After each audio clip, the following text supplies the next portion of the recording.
That's probably a mixture of just sheer excitement to teach this sermon. I've been waiting for months.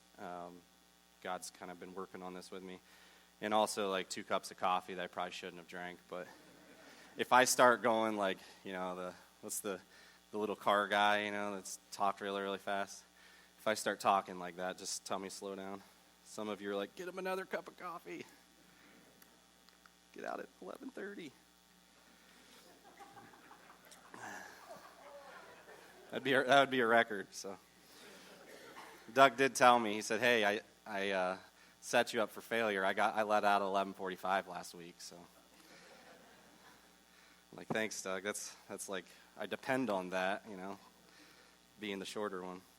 Right now, I'm in this process of ordination. So I was licensed, which enabled me to be hired as a pastor. But now they have this process called ordination and consecration. So it's a 2-year process. I'm learning, growing, deepening in my faith, learning just how to pastor and how to shepherd better, and deepening my intimacy relationship with Jesus. So part of that, so the formula that the district has created, which, by the way, I learned at our council when John Stumbo was there. He was the president. He's obviously the president of our entire denomination.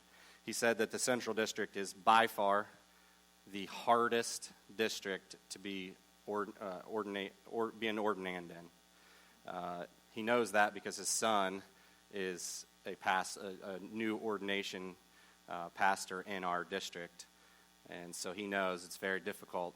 So that process is in the next 2 years. I'm probably going to try to do it earlier.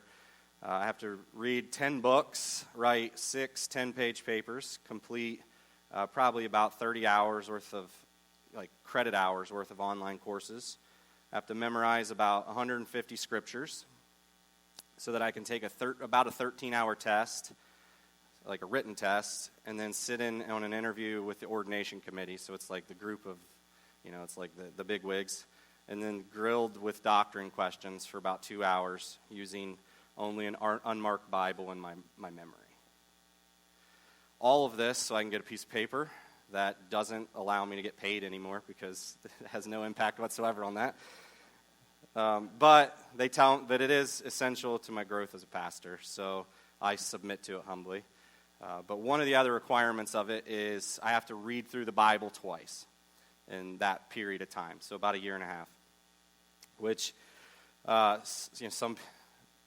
I've read through the Bible before, read through it multiple times over the last 28 years.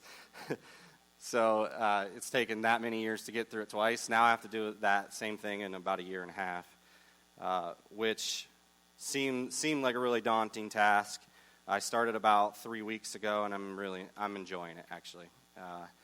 I'm actually ahead of track because I have this map for me, basically. Read this much per day.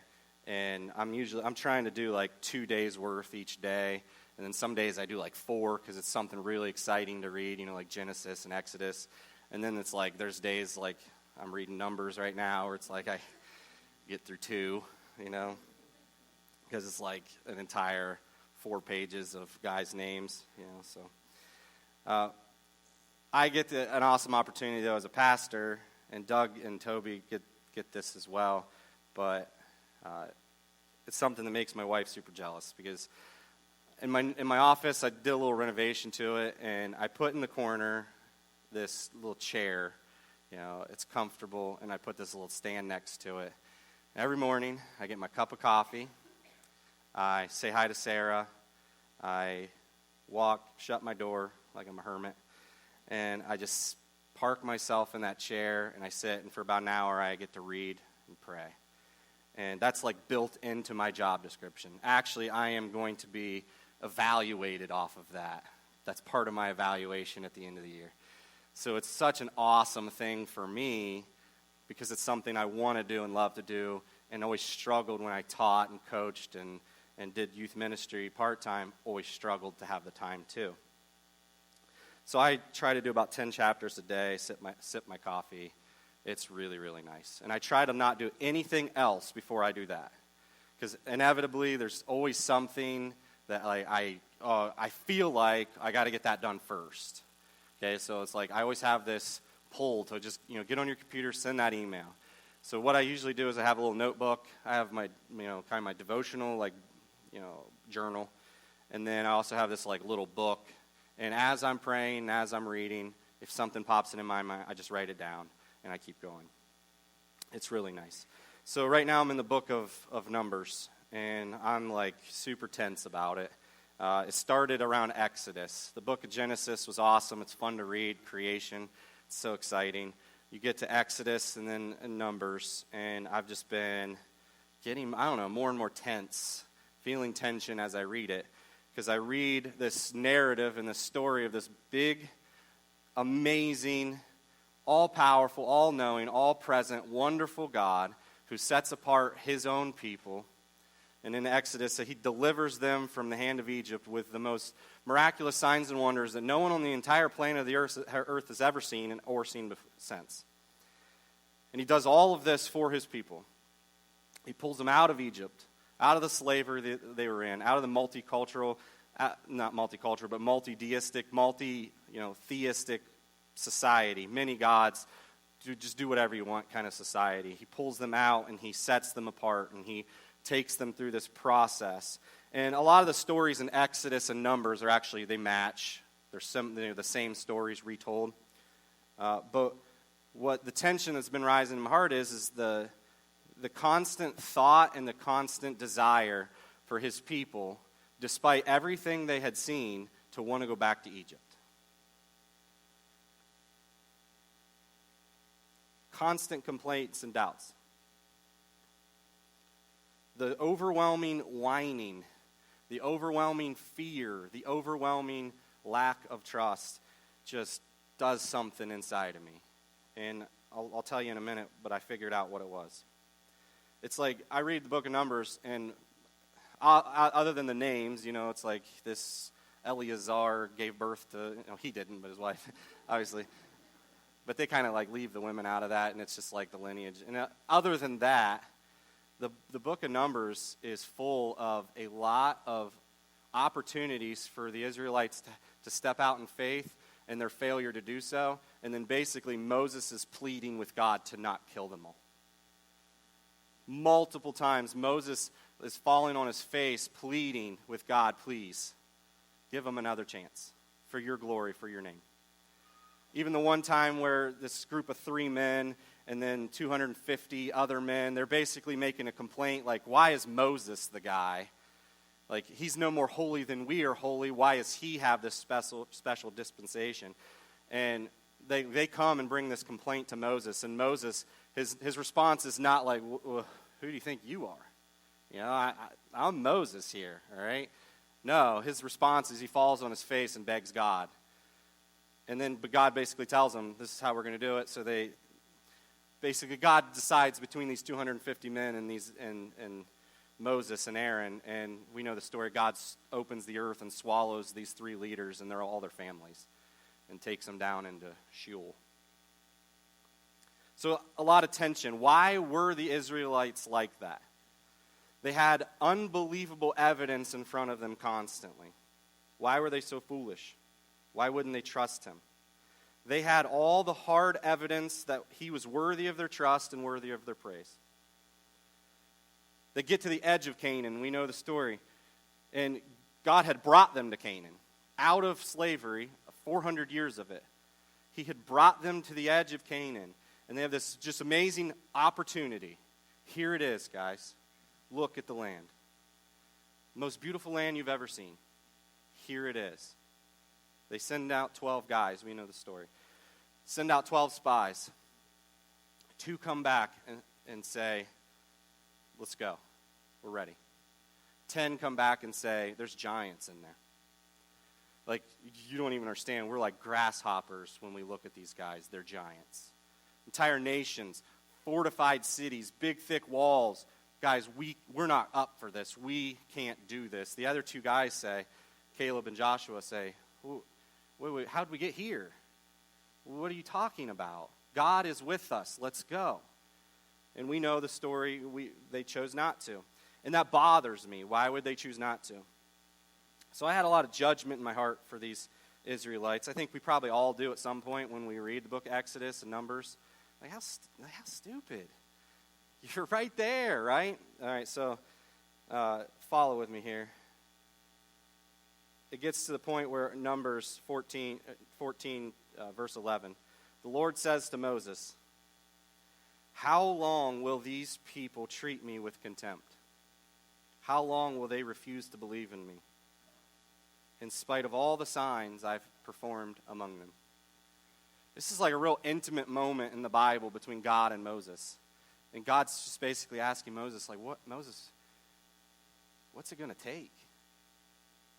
What do I have to do to prove myself to them that I'm trustworthy? So I had that thought in my head, what's their deal? They have all this evidence. Why couldn't they trust him? They have all this proof. They had all these amazing things that he did for them. He led them out of the wilderness. He shut up the seas so they could walk through on dry land, and then destroyed the Egyptians behind them. He fed them in the wilderness with ravens and bread from heaven. He protected them. He led them with a pillar of smoke and a pillar of fire everywhere that they went. He provided them the opportunity to have their sins forgiven through the Levites and through the priests. They had everything. Why didn't they completely trust him with everything?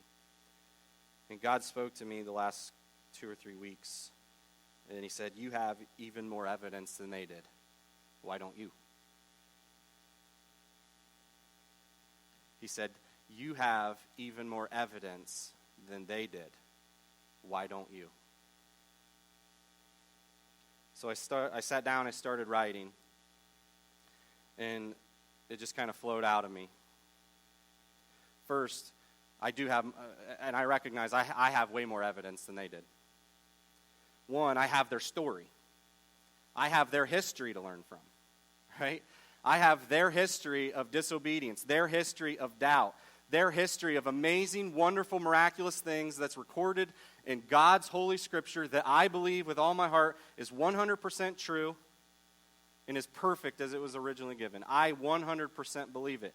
Yet, that true narrative that I believe must not be deep enough in my heart, because when I'm confronted with the decision to walk into Canaan or go back to Egypt, there's a lot of times that I choose comfort and I choose to go backwards. I have their story. I have their history, but I don't learn from it. Not only that, I have knowledge of Jesus. Not only do I have knowledge of Jesus, I have a relationship with Jesus. Not only do I have a relationship with him, it's because I have forgiveness of sins. Not because of rams and goats, but because of the blood of Christ. I have that. We have that if you put your faith in him. They didn't. They didn't even have the book of Isaiah yet. So they didn't even have, they had the Genesis account, maybe. Maybe. We're not, timeline of when that was written. It's questionable. They didn't have the book of Isaiah. They didn't have Isaiah 53 talking about, the coming Messiah. They didn't have that. I now have more knowledge of creation through science. They didn't. I'm going to talk about that in a little bit. I now have more information about how unbelievably, expansively huge God is. And even more importantly, most importantly, I don't have a pillar of smoke and a pillar of fire. I have that Spirit inside of me. I have the guys, this is just one of those things that we just forget and we just glance over. But the creator of the entire universe, all of that creative force, all of that creative power, every ounce of his Spirit he has placed inside of me and of you.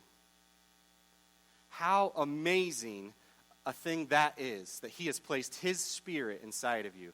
And his Spirit leads us, and he guides us, and he shows us and convicts us, and he leads us to righteousness. We all have him inside of us. They didn't. So I asked God, show me then, what did they miss and what am I missing? What did they not see that I'm not seeing? How is it that at so many times in my life, anytime, when things are going well, it's really easy to understand the worth and the glory of God.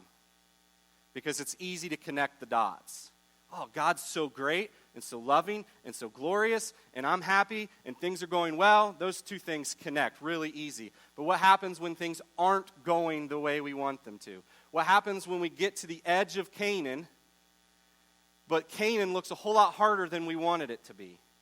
Canaan looks like a lot of battles. Canaan looks like cancer. Canaan looks like a new life in Christ where I got to give up a lot of things that I used to love, or things that I used to have, or things that I used to desire and I used to want. When we get to that point and we have to make those decisions and we realize this is not going to be a cakewalk, there are enemies to fight. There are battles that I'm going to have to contend with, and I'm going to have to trust God. It's so much harder for us to realize and acknowledge the weight of God's glory and how just marvelous and wonderful He is. So I ask God, can you give me the perspective that I need? So the first thing that I came to is how big God is. This is the first key. How big God is. I got this little slideshow that I've created. Some of you, I don't know if you've heard of Louis Giglio. He's a great pastor. So I'm going to give you guys just like a little bit of a science lesson.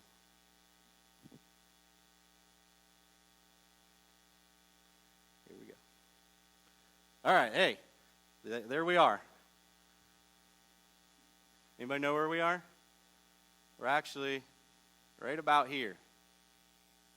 I've been told, and what I read is if we were in these like blank space bands, then we would be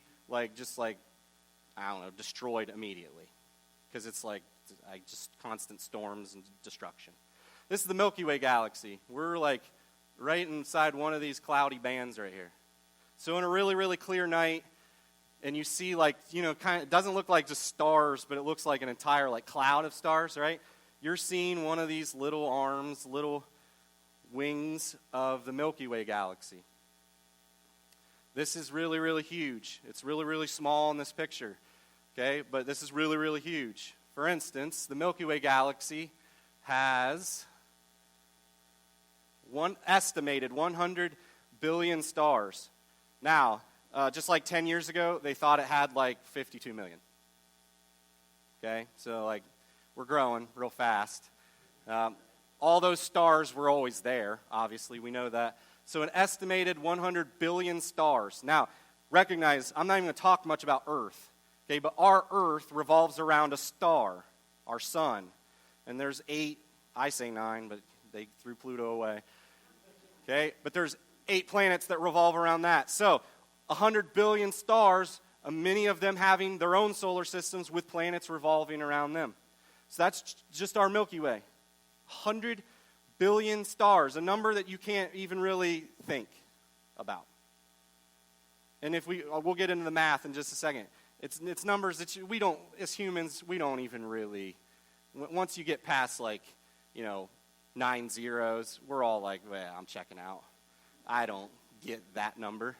So that's just our Milky Way galaxy. Let's go next to, if we're just one galaxy, so estimated galaxies in the observed universe. The Milky Way is a fairly large galaxy. There's way bigger and there's way, way smaller.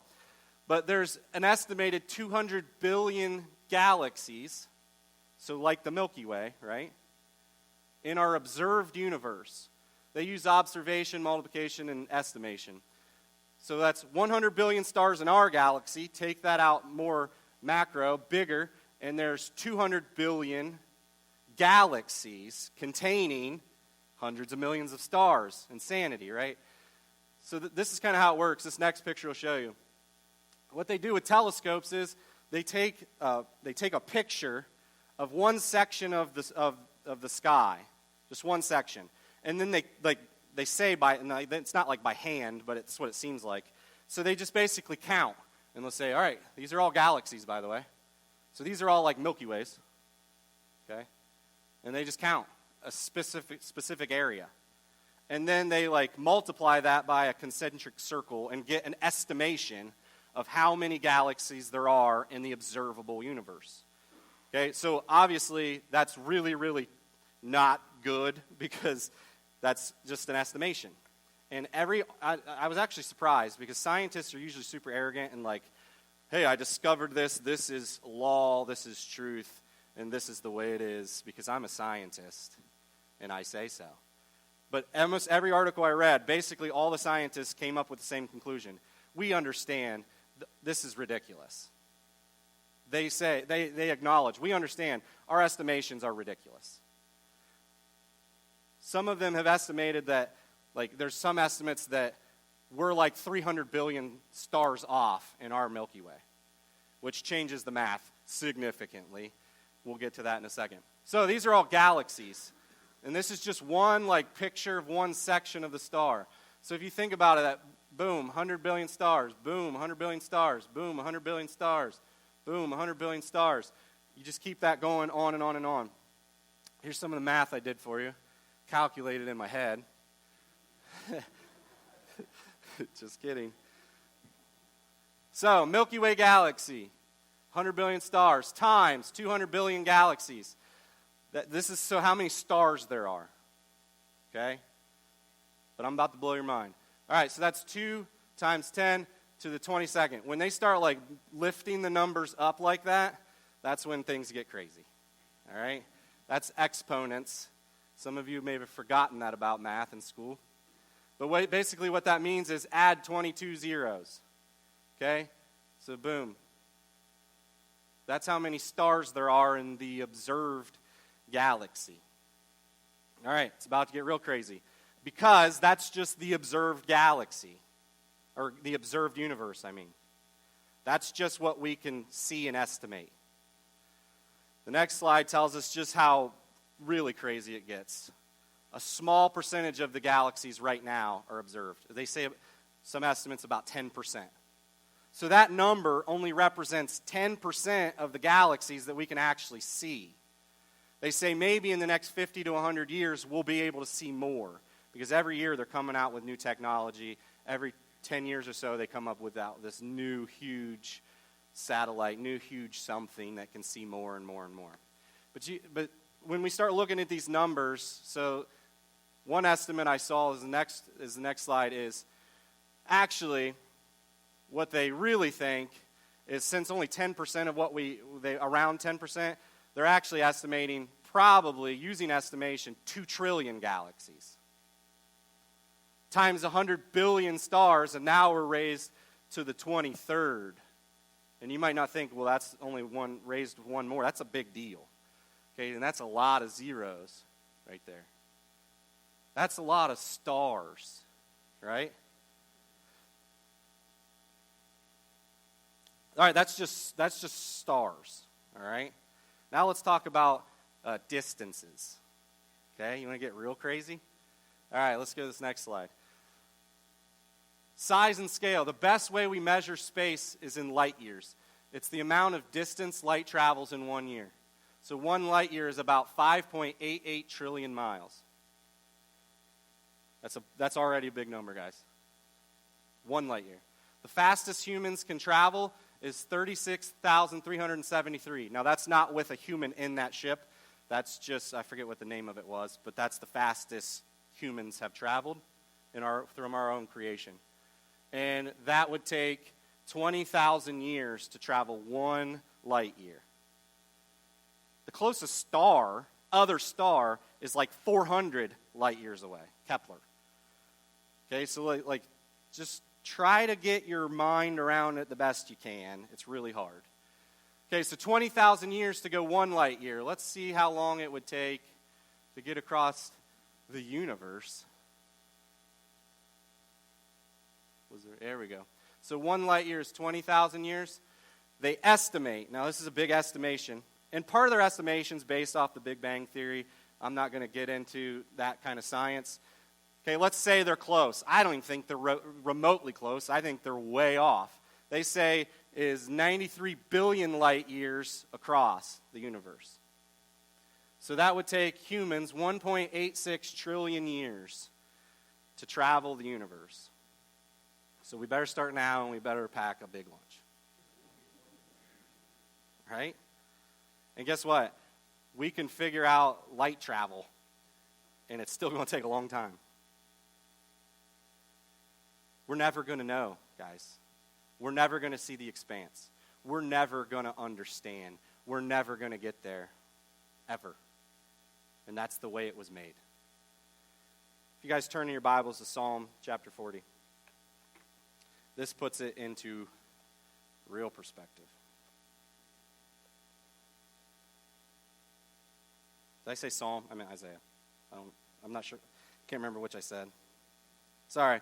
Well, Psalm is talks a lot about too. Isaiah 40. And I'm going to start in verse 21.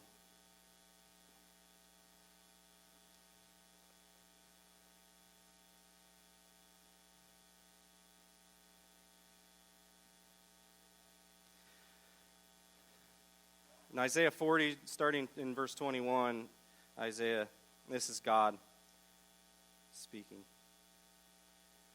Have you not known? Have you not heard? Has it not been told to you from the beginning? Have you not understood from the foundation of the earth? It is He who sits above the circle of the earth, and its inhabitants are like grasshoppers, who stretches out the heavens like a curtain, and spreads them like a tent to live in, who brings princes to naught and makes the rulers of the earth as nothing.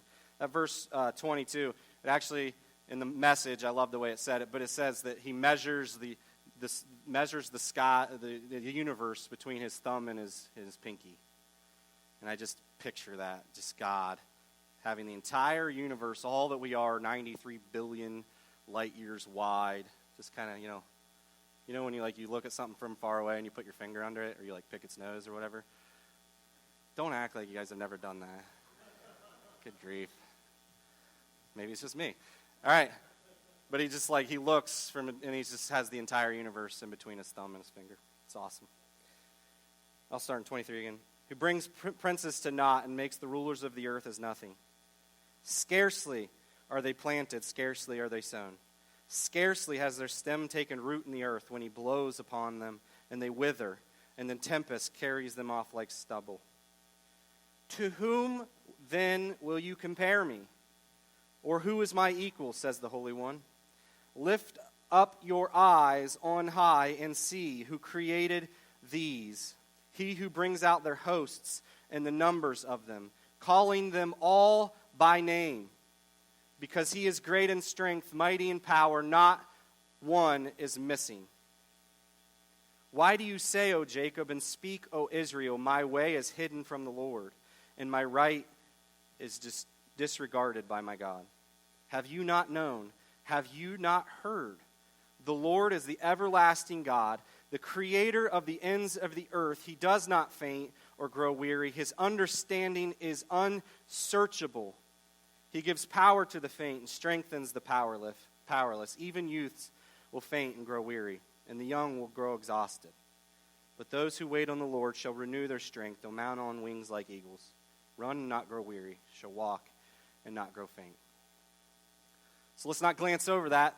What this just said is that God knows every single name of every single star.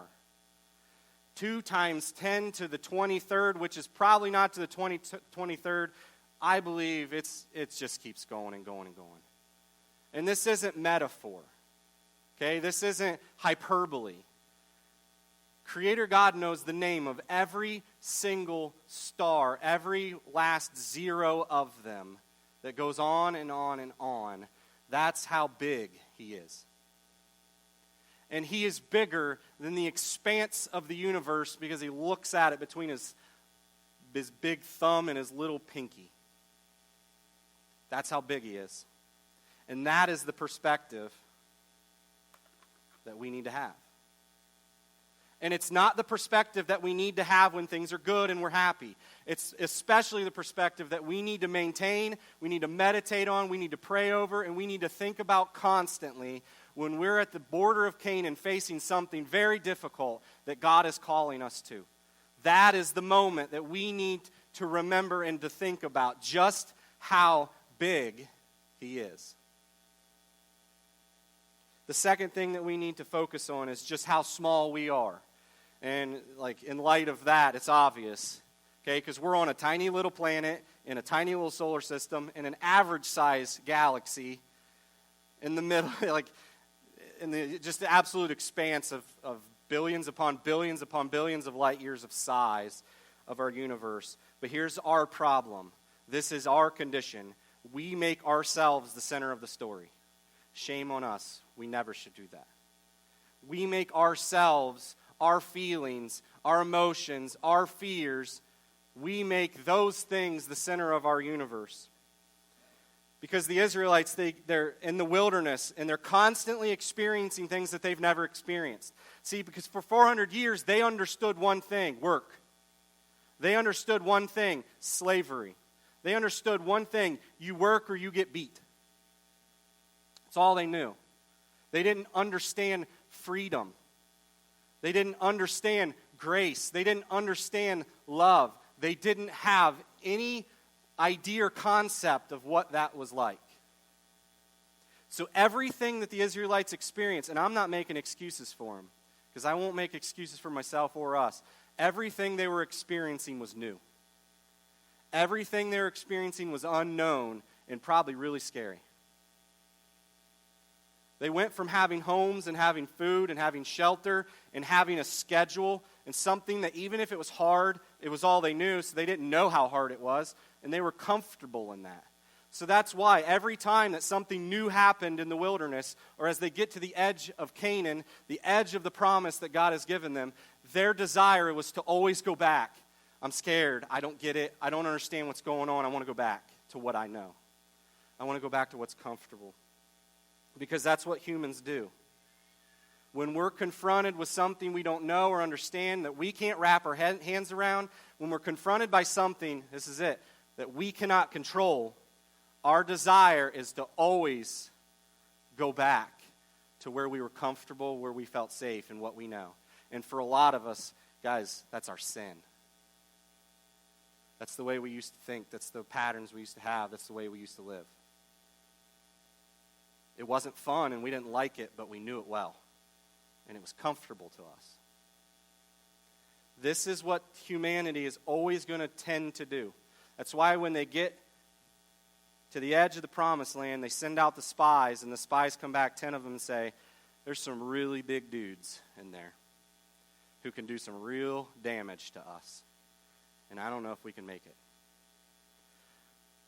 It's that thought process, it's that mindset that allowed them to ignore and forget the amazing things that God had just done for them, because the giants now were the only thing in focus. The battles ahead, the fortified cities and walls were the only thing in focus now, and they had lost focus of just how big God was. And in light of how big he was, just how small they are. This is the bent of humanity. But I want you to look at Caleb and Joshua. Okay? Because I don't want you to think that this is just like a lost cause and this is just how humans are, and that's just the way it is. Because there was something different about them. There's something different about later on down the road, young David, who's running after one of these giants to slay him and knock him down, despite every ounce of evidence saying you should not do that. That's not wise. Every ounce of evidence said you should not go into Canaan. They're a nation with nations with trained armies, fortified cities, and most of those trained armies have massive giants in them. On the surface, this does not look like a great idea. That's their bent. But Caleb and Joshua were different. They were ready. And honestly, if God would have told them and released them, I could almost guarantee you just those two would have went in and fought with faith and confidence. If God tells us to do it, then he's going to provide. And if he's going to provide, his provision is going to be utter destruction of those that we face for his glory and his name's sake.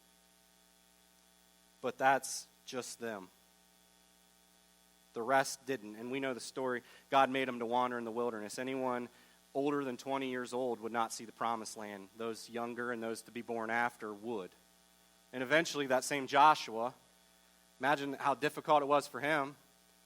You know, I imagine he was very driven, very go-getter. For him to have to wait 40 years to go knock some heads off like he wanted to. That was probably really difficult for him. It's when we start to trust God's nature more than our circumstances. It's when we start to trust his promises more than our perceptions. That is when we really get it. And that is when our faith can take us into the promises of God. When we trust his nature more than our circumstances. When we trust his promises more than our perception. That's when we get to the promised land. And then the third point. So first, how big God is. That's the first perception. That's the first perspective we need to adopt. The second perspective is how small we are. But we don't take our sheer small size and minuscule size, and we don't allow ourselves to think that we're unimportant. Because the third point is just how much God loves us. He is massively huge. We are minuscule small. But despite those two things, he loves us deeply. I'm going to give you guys a gospel presentation because this is just, I want to. All right? And if any of you want to talk about it with me later, if this is convincing to you, then please come talk to me. Now, the foundation of our faith, our trust, and our recognition of God's worth and his glory should not have anything to do with what he does for us. Okay? Let me lay that as the foundation. The first point that I made, how big God is, that should be enough. That should be the foundation of your worship. That should be the foundation of your trust in him, and that should be the absolute bedrock of his worth and glory. If he had done nothing for us ever, had he just created the entire expanse of the universe, created us, and we're retreated and left us alone, guess what?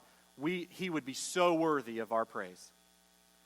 That is the foundation of our worship. That's the foundation of our trust. But we know that that's not who our God is. He's just amazingly large. We're amazingly small. But the third and just the point that ties it all together is that he loves us.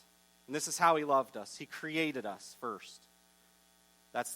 He created us.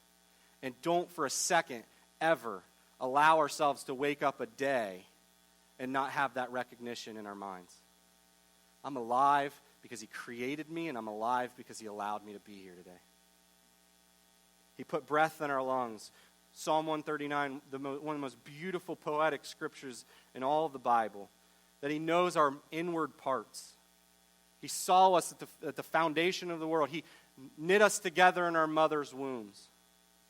He knows us intimately and deeply. This is the God who created us. He provided for humanity, for Adam and Eve, gave them the most lush, beautiful garden, provided for them all of their needs, and even beyond that would have been awesome. Even beyond that, he would come down and he would walk with them and talk with them. Even when Adam and Eve sinned and rebelled against God, he clothed them. He cursed their sin and gave them the consequences of their sin, which is loving in itself. That's absolute love, to not allow people to continue in sin.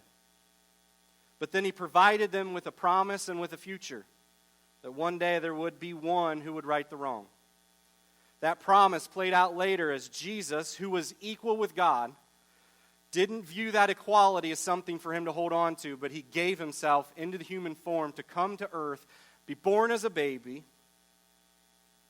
to save the world. That same baby, Jesus, grew up, lived a perfect life, was tempted in all ways. And I'm going to make this isn't a rabbit trail, this is the trail, okay? Jesus was tempted in all ways. And I've heard people say, well, he was God, it probably wasn't that hard to not be tempted. No, he was fully human as well. He gave up that power as God. Now, he could have called it back at any moment. He could have called angels down to destroy everyone if he had wanted to. But when he came to earth, he gave that up. So how did he perform miracles? How did he fight temptation and never give in, even though he was tempted in every way that humanity is tempted, even the weird ways? How did he do it? Relationship and communication with the Father. Why do you think he was constantly having to go away and pray? Why do you think he was constantly going to the Father? then some people think that like diminishes who Jesus was, because I say that obviously he was fully God, fully man, but while he was on earth, he gave that full godhood up. They think that diminishes it, but think about how amazing that is of a model that is for all humanity. That this man, Jesus, who was fully human, tempted in all ways, was able to overcome those temptations, not by his godly power, but by his relationship with the Father as a human. You can too.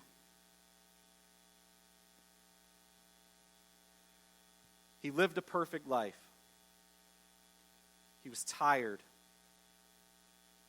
He poured himself out while he was here for 33 years. But it doesn't stop there. The story of God continues. Because that perfect life provided a perfect sacrifice. He allowed himself to be arrested, to be beaten, to be mocked. He allowed himself to be whipped to near death, flayed open for the entire world to see. He allowed himself to be yoked with a cross that historians say estimated weighed about 300 pounds. And he carried about a half a mile up a hill.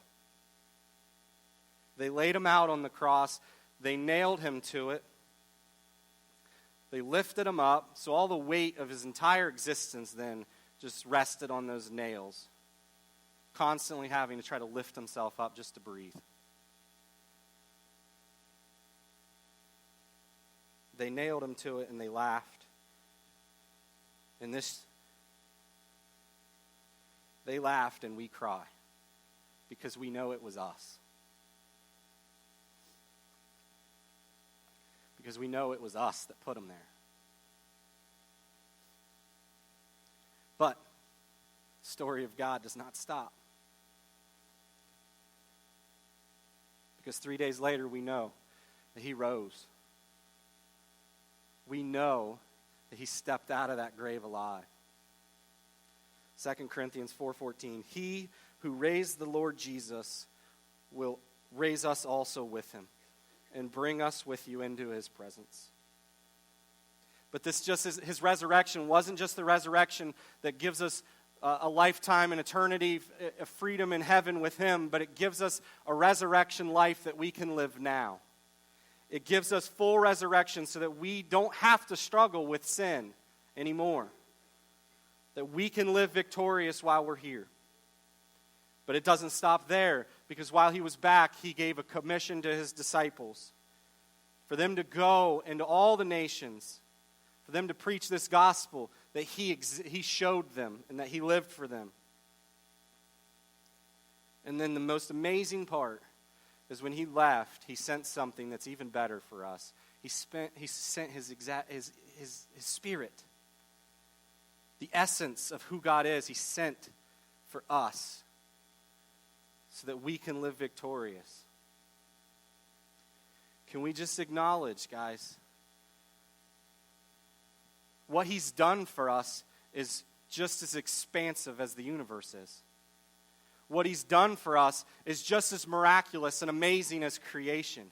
What he's done for us and what he's offered to us is amazing and glorious and undeserved.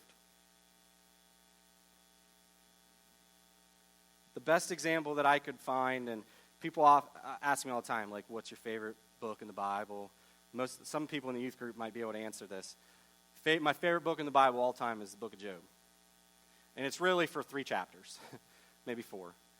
The rest, like the first 30, some of them are kind of hard to read and frustrating, right? But we know the story of Job, right? So there's this guy Job. He was a righteous man. There were none more righteous than him on the earth at the time. And God, through a series of events, allows Satan, it's kind of like a challenge, but allows Satan to almost utterly destroy Job in almost every way. His entire family was killed, except his wife, which I think is punishment as well.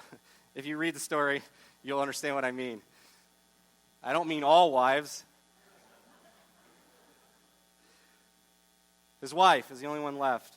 His friends come, and basically just like all his wealth was gone, and eventually he was like had boils all over his body, and he was just in utter pain.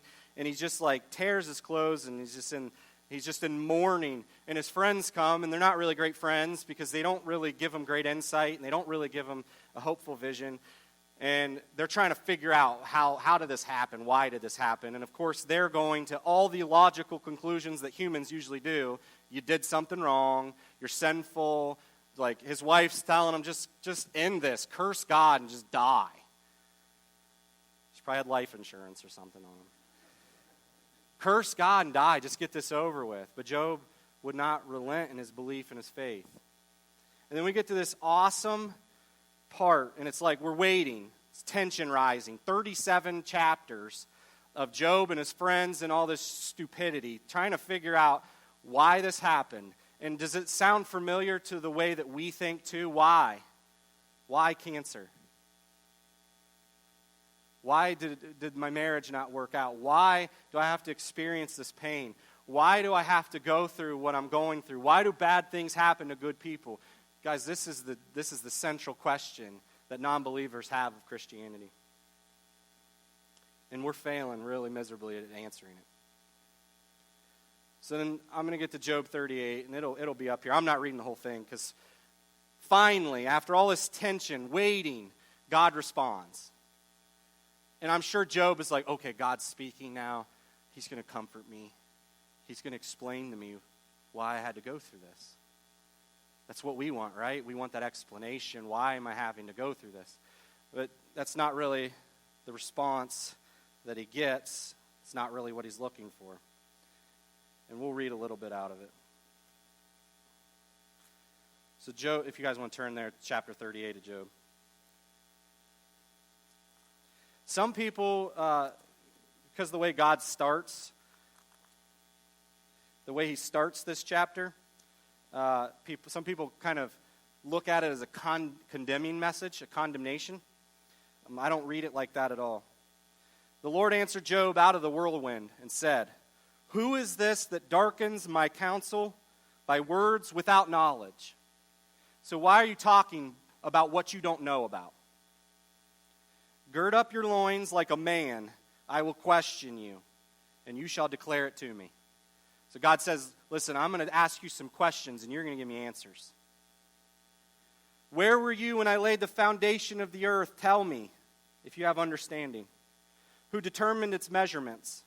Surely you know. Or who stretched its line upon it? On what were its bases sunk?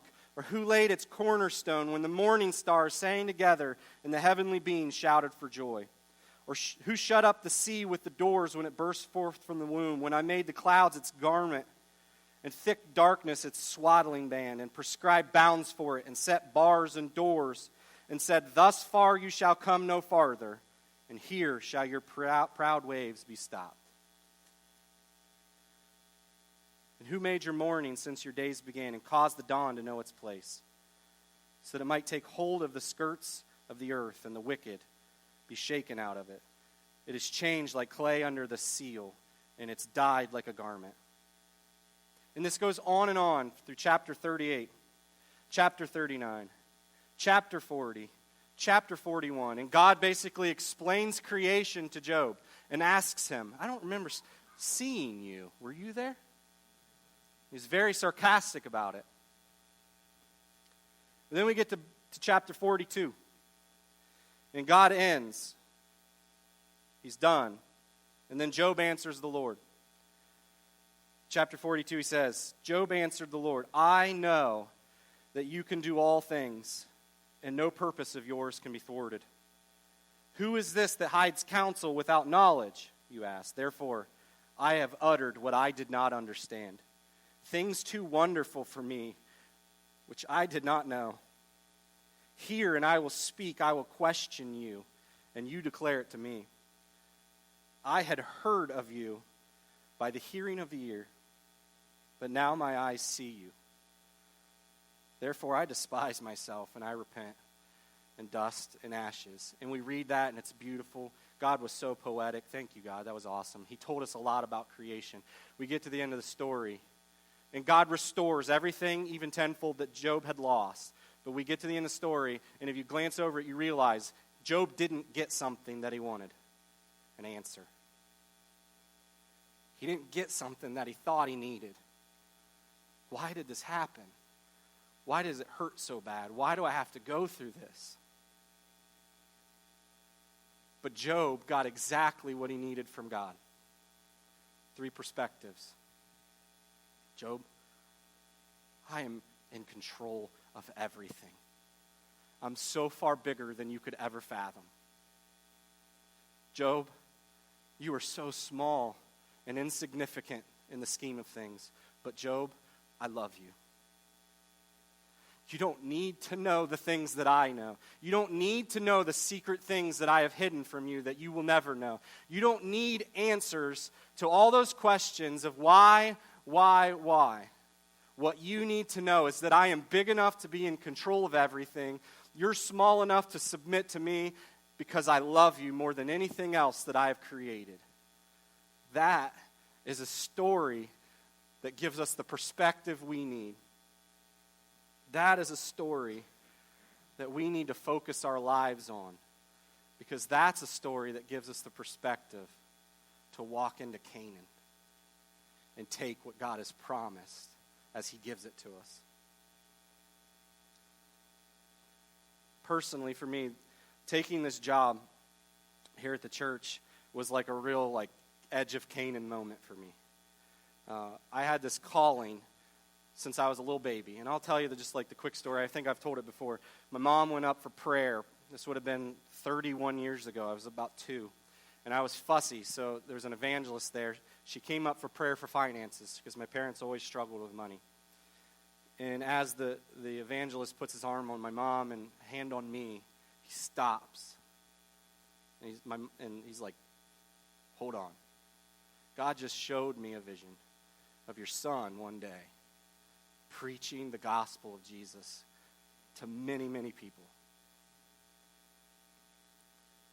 And I ran from that my entire life. And I knew as I was taking classes and as I took control of the youth group, I knew where God was leading me. I was in some wilderness. I was following him, and I was faithful to that, but I was still scared because I knew there was going to come a day where he was going to bring me to the edge and he was going to make me make a decision. Are you going to do this or not? Are you going to trust me or not? Do you need any more evidence? Do you need any more proof, Zack? So he brought me to the edge, and I'll just be honest with you. There were a lot of you that were trying to pull me back to Egypt. And I don't mean that judgmentally, because you love me and you care for me, and you're very practical people. But guys, let's be honest, going into Canaan was not practical at all. And a majority of the things that God calls us to, new things that require a massive amount of faith, are almost never practical, almost never make sense. So I stood on the edge. It was a very difficult faith decision because Shannon and I were struggling financially. Every other month we were having to pull money out of our savings account to pay our bills. And to even make it more difficult, because I think God set all this up to make this the most, this is huge decision for me. Had I taught one more year, all of my student loans would have been paid off. One more year. I almost made it. And the practical thing, and I heard this even from my wife, and I don't mean it judgmentally because she meant well. The practical thing would have been for me to teach one more year, to get all my student loans paid off, and for me then to come into ministry. But I knew in my heart, God spoke to my heart that is not what he wanted me to do. He wanted me to make this step now. And I knew my pattern of life. It usually started with one step away from where he wanted me to go, but usually that would lead to 40 more years in the wilderness. So I made the decision that I'm going to take this job. It was a significant pay cut to take the job. So everything was stacked against, this is not a wise decision, Zack. Well, let me tell you what happened. 3 separate occasions, the government has sent us money that we weren't expecting. Twice, tax refunds that they said, sorry, we overtaxed you. No, hold on. It gets funnier. About 6 or 7 months ago, I was reading online. The federal government made a mistake with some grants that they gave out. I was one of them. I had to fill out a few pieces of paper, and they said basically, sorry, we made a mistake on some of your federal loans, and we're going to refund it because we had paid them off. We had paid $8,000 off. Shannon had to cash out a retirement account to pay it because we couldn't afford the payments. We received a check for $10,000, which this week probably we're going to pay all my student loans off.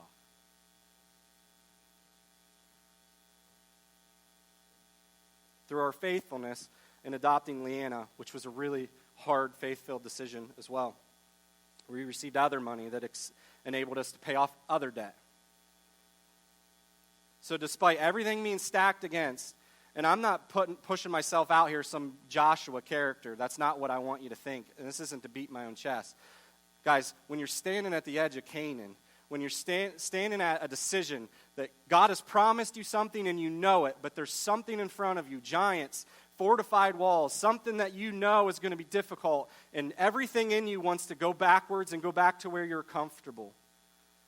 When you step out, guys, the milk and the honey is there, and God has it prepared. And it's for you, for your faithfulness and for your obedience. We're almost completely debt-free, and there's no earthly reason that that should be true. And it's the only way that I could have this job. It's the only way that this could work financially, is if God miraculously paid off our debt, and He did. So my question for you in closing is, what is your Canaan right now? Guys, God promises us lots of things. God shows us lots of paths He wants us to take. But inevitably, every single one of us will get to the edge where we know this next step is where it gets good. This next step is where I'm getting into the faith decision. But this next step is where it gets hard. Every single one of us face those all the time. My question is, as you stand at the edge of the promises that God has, and as you're preparing your heart and your mind to make the decision, what step should I take next? Will you please promise that you will check your perspective at the door? Will you promise that before you make any decision to turn back to go to Egypt or to walk into the promised land, that you will think, that you will meditate, and that you will pour everything you are into trying to understand just how big God is, and just how small you are, but how unbelievably important you are to God because He loves you. I promise you, if you allow that to be your perspective, God's Spirit will draw you forward, and you'll go. And amazing, great things will happen. I promise that. I don't promise it, God does. So my question for you is, what's your Canaan? You might not have the guts to make the decision. You might not have the strength to make the decision. You might not have what it takes, but guess what? The Israelites didn't either. 40 years later, when Joshua led them in, they didn't rely on their military strength. They didn't rely on their training. They didn't rely on the conventional ways that people win wars. They relied on Moses holding up his staff so that the Spirit of God would just destroy the enemy. They relied on marching around walls 7 times and blowing trumpets for entire cities to fall. They didn't rely on anything that had anything to do with themselves other than their obedience. God does everything. He lifts all the heavy weights. He slays all the big giants. He tears down all the walls and all the cities. He takes care of the bad health reports. He takes care of your finances. He takes care of everything that you need if you'll walk into Canaan. But I promise you, you won't walk into Canaan if you don't believe that God is so big and so powerful that He's in control. And if you don't realize how small you are, and if you don't realize how much He loves you, it'll never happen. Will you guys bow your heads? Jesus, we love you and we thank you. God, I've been so excited to teach this. And Lord, I just pray that it would rest on hearts that are willing to listen, and rest on hearts, God, that are fertile and ready to grow. God, this isn't about the greater message of our church. This is about our individual lives as people who love you. God, I have a real fear in my heart that one day you're going to look down and you're going to ask, what will it take for you to trust me? God, I want more. So desperately, I don't want that to be me. I so desperately don't want that to be my youth. I don't want it to be our church. That we would be people disobedient, fearful. That we would be people that can't recognize how expansive and amazing you are and don't give you the proper glory and due. God, I fear that we would be that people, like the Israelites, God, who would turn around and go back to comfort and back to sin and go back to what we know and ignore how great you are and how much you want to do in us and through us and with us.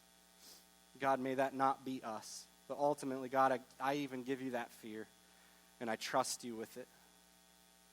And God, may this week we be people who are passionately pursuing the promises that you have for us, because we're passionately pursuing a relationship with you. God, thank you for being so big. Thank you for being more than our heads could ever wrap around. Thank you for being more than we could ever hug and try to get our hands around. And God, thank you for making us so small and insignificant. But even more, Jesus, thank you for loving us, God, and giving yourself for us so that we might be with you, so that we might be able to obey, that we might be able to walk into Canaan side by side with you and take what you have for us. Jesus, we love you. Go with us today, and that we might wrestle with this the rest of this day and this week. Jesus, it's in your name that we pray. We love you. Amen. Thank you, guys.